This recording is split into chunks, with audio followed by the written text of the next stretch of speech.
Welcome back of Nucleons for 20 classes. Good morning all of you. Today discuss transistor parameter, the concept of H parameters और hybrids parameters. तो हमने इससे पहले common ammeter जो था उसके बारे में डिस्कस किया था।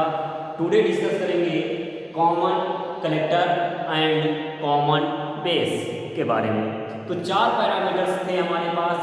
पहला पैरामीटर है इनपुट एम्पीडेंस, दूसरा है आउटपुट एडमिटेंस, तीसरा है फॉरवर्ड करंट गेन एंड चौथा है रिवर्स वोल्टेज गेन। तो आइए इनके बारे में हम डिस्कस करते हैं कि आखिर ये क्या है।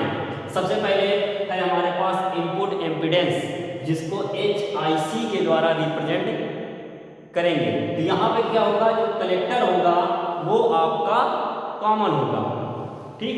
तो HIC इक्वल टू इसका फॉर्मूला होगा del VCD upon del IB, del VC is constant. अगर आप लोगों के सामने कोई फॉर्मूला लिखा है तो उससे इजी या आसानी से आप उस पर या आप उसकी डिफिनेशन बना सकते हैं। तो इट इज डिफिनेशन क्या होगी, it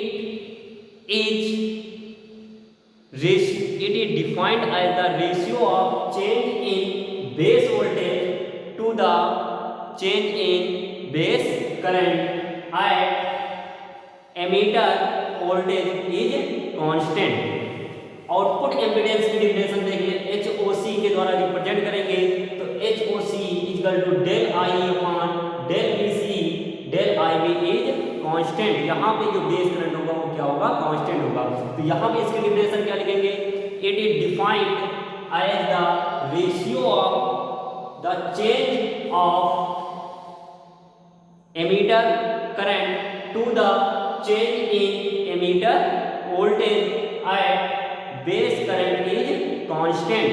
अब फॉरवर्ड करंट गेन की डिफिनेशन देखिए, जिसे HFC के द्वारा रिप्रेजेंट करेंगे। तो HFC equal to del IE upon del IB। तो del IB it is defined as the ratio of change in emitter current to the change in base current eight ammeter voltage is constant. Reverse voltage gain की बात करें, जिसे HRC के द्वारा represent करेंगे। तो del VCB upon del VCE at del IB is constant. It is defined as the ratio of change in base voltage to the change in emitter voltage at change in base current is constant. तो जैसे कि हमने definition common emitters की definitions पढ़ी है, उसी हिसाब से इसकी भी डिफिनेशन को हम लिख करके बता सकते हैं। हमने यहाँ पे थ्योरी का पोर्शन ना लिख करके आप लोगों के सामने केवल मैथमेटिकल पोर्शन लिखा है, जिससे आप उसे आसानी से और अपनी भाषा में उसको डिफाइन कर सकते हैं। आइए अब आगे हम बात करते हैं कॉमन बेस के बारे में।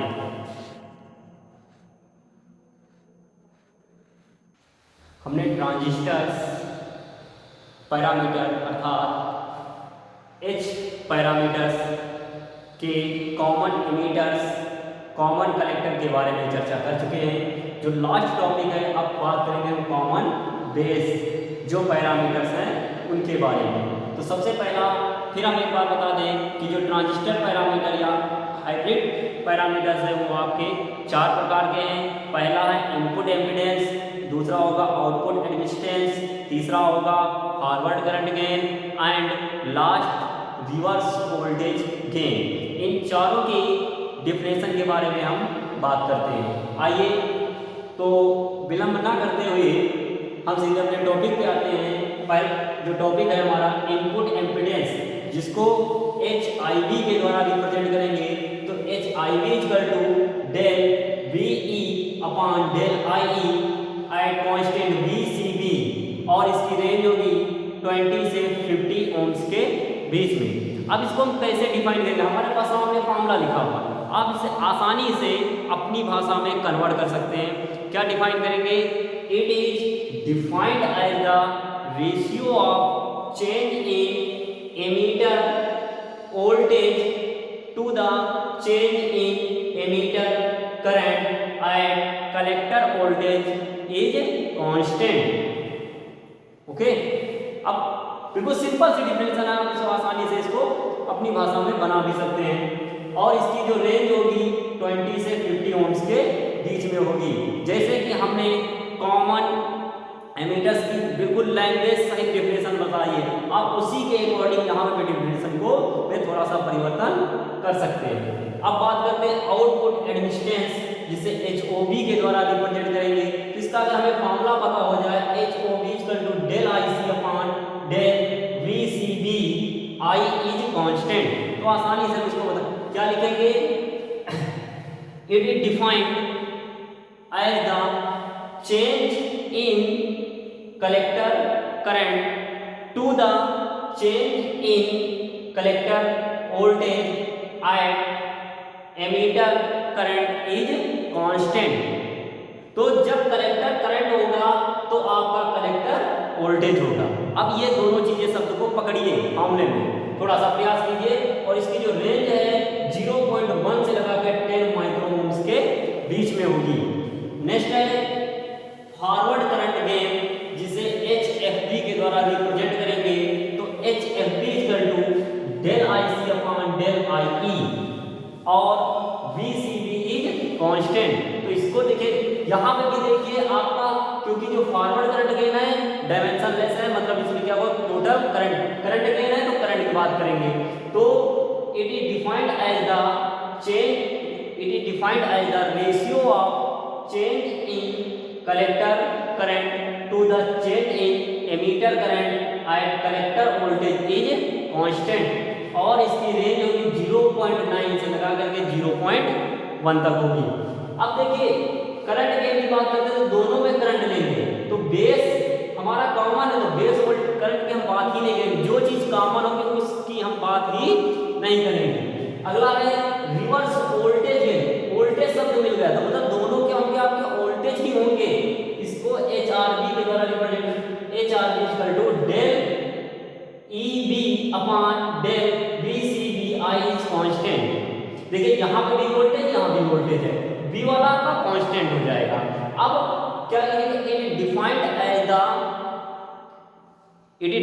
As the ratio of change in emitter voltage to the change in collector voltage at emitter current is constant. और इसकी जो रेंज होगी 10 की पावर -5 से लगा करके 10 की पावर -4 के बीच में होगी। तो आपको कुछ चीजें इसमें क्या है, कॉमन दिख रही होंगी।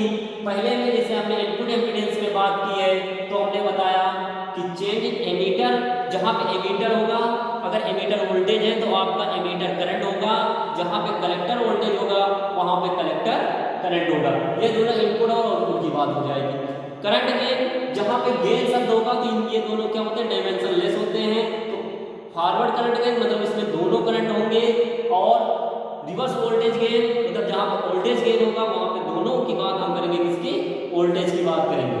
तो आई होप हम समझेंगे कि आपका अगर मैथमेटिकल पोर्शन सामने लिखा हुआ है तो आसानी से आप उसका अपनी भाषा में लैंग्वेज में कन्वर्ट कर सकते हैं। तो आज का सेशन यहीं पे समाप्त होता है। कल नए सेशन में कुछ इससे रिलेटेड चीज़ें लेकर के आएंगे, और हमें आशा ही नहीं पूर्ण विश्वास है अगर आपको हमारा वीडियो अच्छा लगा तो उसे कमेंट बॉक्स में बताएं। Thank you.